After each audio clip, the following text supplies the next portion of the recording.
ენდოკაფსულა სწრაფი და ეფექტური მეთოდია საჭმლის მომნელებელი სისტემის და წვრილი ნაწლავის ყოვლის მომცველი გამოკვლევისთვის. ენდოკაფსულის საშუალებით ჩატარებული დეტალური გამოკვლევა სპეციალისტებს ეხმარება პაციენტისთვის ოპტიმალური მკურნალობის კურსის დაგეგმვაში. ენდოკაფსულით კვლევა ნიუ ჰოსპიტალში ეს იქნება თემა, რომელზეც ვისაუბრებთ. სტუდიაში შემოგვიერთე ექიმი, ენდოსკოპისტი, ენდოსკოპიური განყოფილების ხელმძღვანელი ზანდა გუდივაძე. მოგესალმებით ზანდა, მადლობა რომ ხართ ჩვენთან. ვერაფერი ვერ გავიგებდა რა. მე ახსენი, მაგრამ თქვენგან მოვისმენთ რა არის ენდოკაფსულა და რაში გეხმარებათ ის თქვენ. მოგესალმებით, მივესალმებით თქვენს მაყურებელს. მოგახსენებთ, რომ ენდოკაფსულარული კვლევა ეს გახლავთ წვრილი ნაწლავის ენდოსკოპიური გამოკვლევა. იცნობილია, რომ ენდოსკოპია ეს არის ძირითადად, რასაც ვაკეთებთ, ეს არის გასტროსკოპია, რომელიც მოიცავს საღლობავი კუჭის და 12 კოჭა ნაწლავის გამოკვლევას.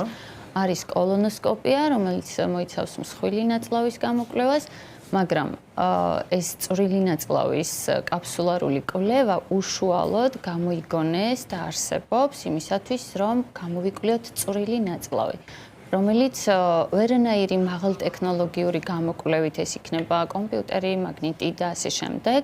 მისი პათოლოგიების გამოვლენა ფიზიკურად ვერ ხერხდება. რატომ არის საჭირო წვრილი ნაწლავის კვლევა? რა სურათს აძლევს ის, რისი პრევენცია და რატომ არის ასე მნიშვნელოვანი როგორც პაციენტისთვის, ასევე მკურნალობისთვის? რა თქმა უნდა, მოგახსენებთ, როდესაც ვატარებთ პირველ რიგში, აი აუცილებელი პაციენტების კატეგორია ეს გახლავთ კრიტიკული ანემიით პაციენტები, სადაც ვაკეთებთ გასტროსკოპიას, კოლონოსკოპიას და პათოლოგიას ვერ ვპოულობთ, ესე ვთქვათ, არ არის სისხლდენი წყლული, არ არის პოლიპი სისხლდენი და სხვა მრავალი.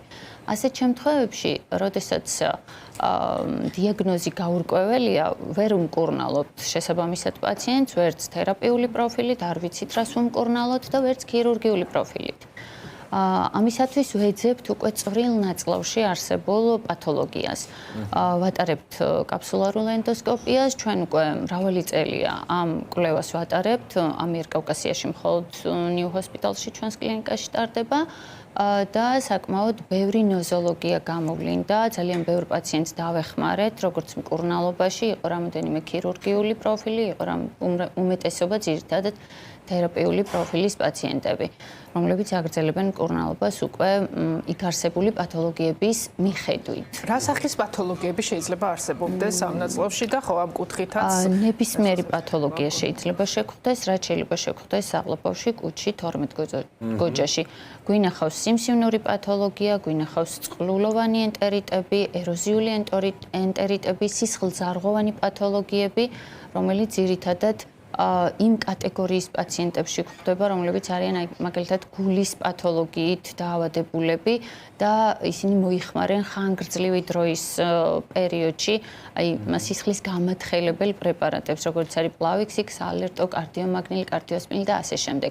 თუმცა გვინახავს რევმატოლოგიური პროფილის პაციენტებშიც, ასეთ შემთხვევებში ძირითადად ვლინდება წვრილი ნაწლავის ანგიოდისპლაზიები, რაც არის სისხლძარღვოვანი პათოლოგიები. ეს იწვევს ნებისმიერ მცირედი არტერიული ჰიპერტენზიის დროსაც კი, ანუ წნევის მატების დროს.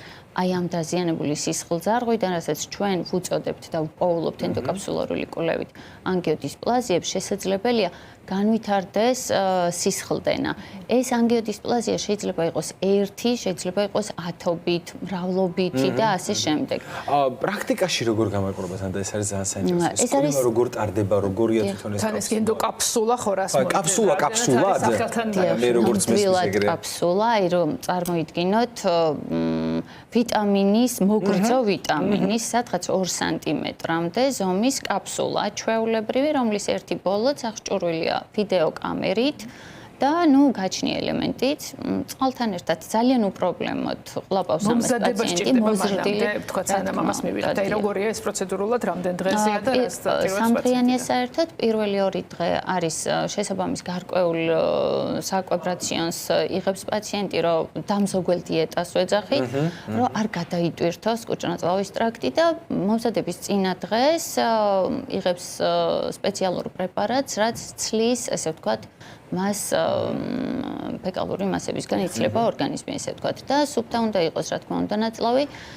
საკმაოდ ინფორმატიულია, დისკომფორტი არანაირი არ აქვს ამ დროს პაციენტს, მსუბუქია თვითონ ის აღჭურვილობა, რასაც ვამაგრებთ ორგანიზმზე, ანუ ეს არის კამარი, არის პატარა ჩანთა, რაშიც რეკორდერს ანუ ჩამწერს ვდებთ და ნუ მონაცემები აღიბეჭდება მთელი ამ ხნის განმავლობაში. ანუ ტოვებს კლინიკას მიდის თავის ცხოვრების წესს აგრძელებს ადამიანი და ეს ხდება კვლევა. რა სახის მონაცემები გროვდება, თქვათ და ესეც რო უფრო დეტალურად შეიძლება რა პაციენტისთვის ეს გასაგებია. ვიზუალურად, აბსოლუტურად, აი საკმაოდ ინფორმატიულია და ძალიან წვრილი ნაწლავი გახლავთ, ბევრად უფრო ვიწრო, ვიდრე მსხვილი ნაწლავი უფრო ფართია და სჭირდება ინსუფლაცია, ანუ გაბერვა, რასაც კოლონოსკოპიით ჩვენ ბერავთ ნაოჭები, რომ და გადაიშალოს, რომ პათოლოგია არ გამოგრჩეს, დიახ, რა თქმა უნდა და წვრილი ნაწლავინაიდან ვიწროა ეს კაფსულა აბსოლუტურად, რომელიც ანათებს, ციმციმებს ორგანიზმში, აღბეჭდავს მასში არსებულ ნებისმიერ პათოლოგიას.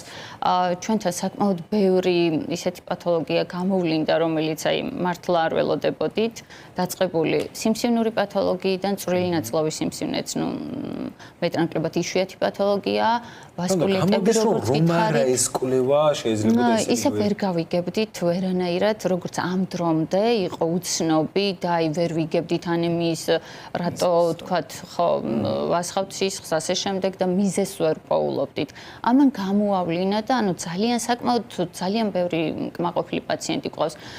თან ისიც მინდა გითხრათ, რომ აი ყავდა ესეთი პაციენტიც, რომელიც ხანგრძლივი დროის განმავლობაში ანემიას მკურნალობდა. რა თქმა უნდა, ჩატარებული იყო იქ კოლონოსკოპია, არაერთგზის გასტროსკოპია, არა მარტო საქართველოში, უცხოეთშიც. ნუ, რა თქმა უნდა, უდიაგნოზოთ იყო პაციენტი და ბოლოს, როდესაც მოგვმართა, აი აბსოლუტურად უიმედოდ, რომ აქაც რა ვიცი რა უნდა ვნახოთ, ვიპოვეთ სიმსივნური პათოლოგია წვრილი ნაწლავის.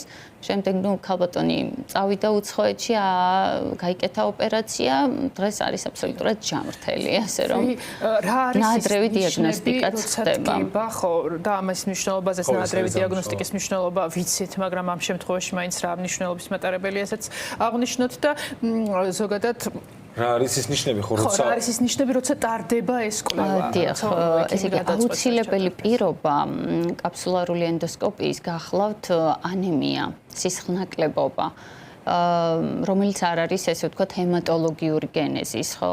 ამ შემთხვევაში პრიორიტეტი არის ეს კვლევა. სხვა მხრივ ვერანაირად ვერ გავიგებთ რატო კარგავს ეს პაციენტის სისხლს.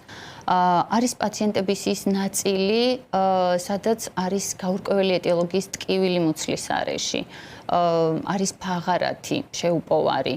ასეთ შემთხვევებშიც მნიშვნელოვანია გაკეთდეს, თუმცა აუცილებელი მაინც რჩება ანემია კრიტიკული და სისხლნაკლებობა. ნიუ ჰოსპიტალში შესაძლებლობებზეც გკითხავთ, ჩვენ რასაც ვაშუქებთ და რასაც ვისმენთ ექიმებიდან, ეს არის კლინიკა, რომელიც სულ სთავაზობს ყველანაირ სიახლეს, რაც მსოფლიოში ხორციელდება, რაც მსოფლიოში არის ხელმისაწვდომი, ეს მისაწვდომი არის ქართველი პაციენტებისთვის, ამას რა მნიშვნელობა აქვს თქვენ დარჩით ამ სფეროში? დიახ, კი ბატონო, მოგახსენებთ. და ამასაც დავამატებ იმ კითხვას, ეს კვლევა რამდენად თანამედროვე ყველაზე ახალი რაც შეიძლება მედიცინის დარგში კონდეს კვლევის საშუალებლად არის თუ არა ეს წვრილი ნაწლავის ნუ კვლევის რა თქმა უნდა ლიდერია ჯერჯერობით მეტი არაფერი არ გამოუგონიათ ერთადერთი რასაც ამ კვლევით ვერ ვაკეთებთ ბიოპსიებს ვერ ვიღებთ თორე დანარჩენი დიაგნოსტიკა ჯერჯერობით და ხელით ვერ ვმართავთ ჩვენ ექიმები კაფსულას შიგნით არსებულს ესე ვთქვათ თორე ალბათ ამასაც გამოიგონებენ თორე მეტი სიახლე არა რაც შეეხება ახლა ჩვენი ესე ვთქვათ ენდოსკოპიური ცენტრის